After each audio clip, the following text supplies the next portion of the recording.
they perform a staggering 351% lower than their well-calibrated peers. 351%. It's wild. In the next few minutes, we are breaking down the research into 3 sales tactics that will increase your sales.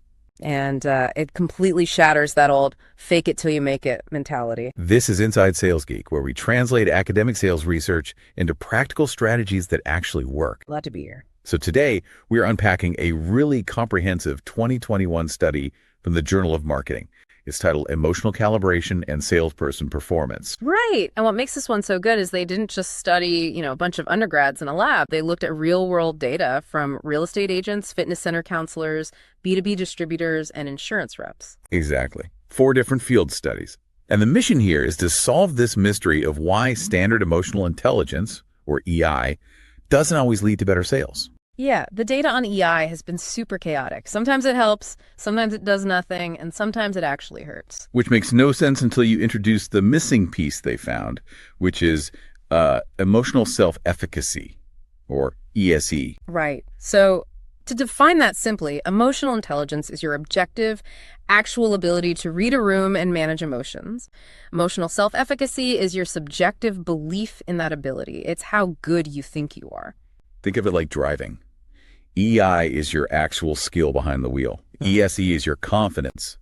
If you think you're a Formula One driver, but you don't even know where the brakes are, you're going to crash. Exactly.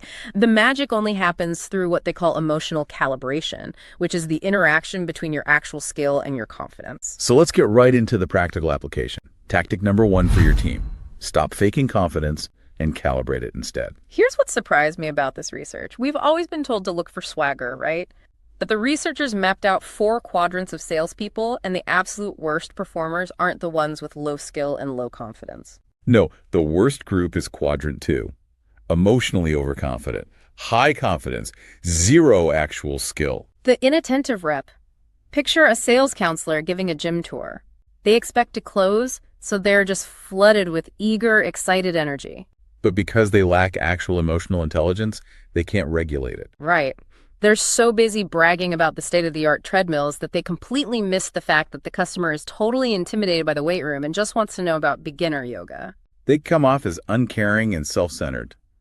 And that's the group taking that 351% penalty compared to the quadrant 1 reps, the emotionally calibrated ones who have high skill and match it with high confidence. And even the reps with low skill and low confidence, the ones who just look nervous and frustrated, beat the overconfident group. Which is crazy. So what this means for you, if you're a sales leader, is that pushing your less experienced reps to just act confident or fake it till you make it is actively destroying their close rates. Totally. Unearned confidence actively alienates buyers. You have to help your team match their confidence to their actual ability. You want them grounded. Which brings us to how those top-performing, calibrated reps actually behave in the room. Right.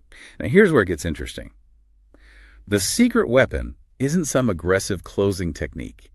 It's a psychological state called positive avoidance. Yeah, so tactic number 2 is project relax vigilance instead of eager approach energy. Positive avoidance sounds like an oxymoron, though. Usually avoidance means hiding from cold calls. I know, it's a clunky academic term, but the concept is brilliant. Normally, sales is an approach orientation. You're hunting for the reward, you're eager, you're leaning in. Avoidance is about monitoring for threats and being cautious. Like scanning the room. Right. When a highly calibrated salesperson uses an avoidance orientation, it strips away the panic. They're confident, so they aren't scared. But because they have high emotional intelligence, they stay incredibly observant and cautious. So it manifests physically as calmness, relaxed vigilance. Exactly. They aren't overwhelming the buyer with hyped-up energy. They are sitting back, perfectly calm, but highly attentive to every subtle shift in the room. Think about a time a vendor pitched you something, and they were just completely relaxed. They weren't practically spilling their coffee trying to impress you. Right. It instantly puts you at ease. You feel listened to. And the B2B distributor study proved this. Customers independently rated those calm, calibrated reps as having significantly higher rapport. It's not a manipulation trick. That broadcasted calmness actually builds the bridge to higher performance. So what this means for you and your team: practice and project relaxed vigilance. Before your next big pitch, drop the aggressive, eager, coffee is for closers energy. Just sit back, be calm, and observe. Quick pause if you're finding this valuable. Hit subscribe so you don't miss next week's episode. And share this with your sales team. Okay, so we've talked about calibrating confidence and projecting that relaxed vigilance. But here's the catch. Is emotional calibration just a magic wand? Because the research highlights a massive reality check. Yeah, and this is crucial for leadership. You can't just mandate calmness. The fourth study, looking at retail insurance agents, measured something called felt stress. Which is that chronic negative anxiety you feel right before talking to a customer.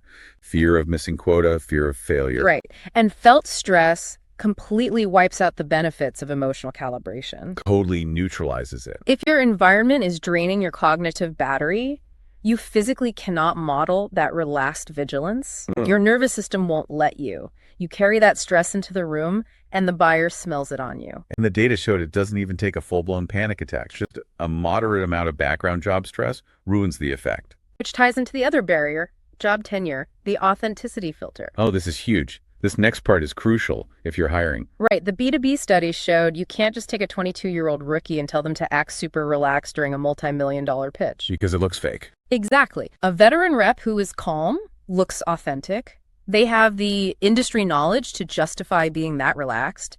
When a rookie tries it, it just comes off as arrogant or scripted. The customer's alarm bells go off. So tactic number 3 is all about the environment. Right. What this means for you. Manage your team's felt stress to enable authentic calmness. You can't just buy your team an EQ training seminar, drop them back into a toxic high-pressure boiler room, and expect them to build rapport. You have to fix the culture first. Give them the resources and the psychological safety to actually be authentically calm. It's completely a leadership responsibility. It really is. And as we wrap this up, there's one incredibly nuanced finding from the data's response surface analysis that I think is just fascinating. The sweet spot. Yes. The researchers mapped this all out on a 3D graph, and they found that the absolute peak of sales performance doesn't happen when your confidence perfectly matches your skill. It happens when your actual emotional intelligence is just slightly higher than your confidence. A tiny bit of underconfidence is the secret. If you're too confident, you get complacent. But that whisper of doubt keeps you hungry. It keeps you focused entirely on the customer's needs instead of your own ego. Which leaves me with a thought I want you, the listener, to mull over. Everything we've talked about, relaxed posture, a calm tone of voice, relies on physical cues. But as we move to a world of Zoom calls and asynchronous video where those cues are hidden behind a screen or disrupted by a lag, how do you broadcast positive avoidance? In a fully digital space, does true emotional calibration look different, or are we risking losing that genuine rapport altogether? Just something to think about before your next high-stakes virtual pitch. It's a great question. True influence really is about mastering your own presence. Let's recap the 3 tactics you can implement tomorrow. First, stop faking confidence and calibrate it to your team's actual skill level. Second, project relaxed vigilance instead of eager, aggressive energy. And third, manage your team's felt stress so they can perform authentically. Pick one to test with your team this week, track your results, then implement the next one.